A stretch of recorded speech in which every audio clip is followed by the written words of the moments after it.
भाग भरी ऐं मकार बगड़। चवंदा आहिनि कंहिं ज़माने जी ॻाल्हि आहे त हिकिड़ी नंढड़ी छोकिरी हूंदी हुई जंहिंजो नालो भाग भरी हो। हू पंहिंजे माउ सां गॾु हिकिड़ी ॿेले भरिसां रहंदी हुई। हिकु ॾींहुं हिन जी माउ खेसि चयो, तुंहिंजी नानी बीमार आहे, तूं कुझु केक खणी वञ ऐं खेसि ॾेई अचु। हिन जी नानी ॿेले विच में रहंदी हुई, सो नंढड़ी निंगरी उॾां रवानी थी।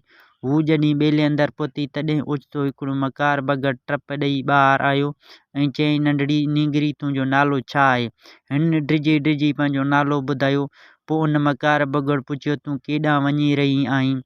भाग भरी विराणो, आऊं पंहिंजे नानी खे केक ॾियण पई वञां। इहो ॿुधी मकार बगड़ तमामु तिखो डोड़ी नानी जे घर ॾांहुं वियो। हिन दर ते टुक टुक कई त नानी पुछियो, केरु आहीं? उन ते हिन मकार पंहिंजी आवाज़ बदिलाए नरम करे चयो, आऊं भाग भरी आहियां। नानी चयो, चङो, पोइ भली अंदरि अचु। हू डोड़ी अंदरि घिड़ियो ऐं नानी खे खाई छॾियो हो। हू नानी खे सॼो गिड़काए वियो ऐं पोइ मकार बगड़ नानी जे राति वारी टोपी पाती ऐं नानी जी ऐनक अखियुनि ते चाढ़ियो, वञी नानी जे बिस्तरे में वेठो। हाणे भाग भरी बि अची नानी जे घर पहुती। हिन नानी जे दर खड़कायो ऐं मकार बगड़ पुछियो, केरु आहीं? हिन चयो, आऊं भाग भरी आहियां ऐं मूं तव्हांखे खाइण लाइ कुझु केक आंदा आहिनि।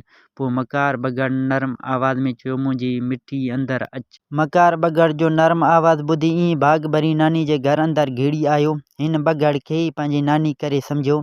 हिन बगड़ जे अखियुनि ॾे निहारो पुछियो, ओ नानी, अव्हांजूं अखियूं केॾियूं न वॾियूं आहिनि?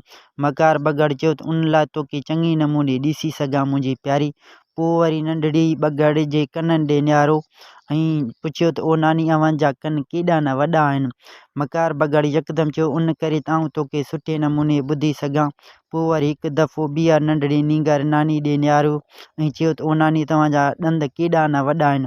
उन लाइ त तोखे सुठे नमूने खाई सघां, मुंहिंजी प्यारी। उहो चई बगड़ नींगरी खे खाइण लाइ बिस्तरे तां टप ॾेई लथो।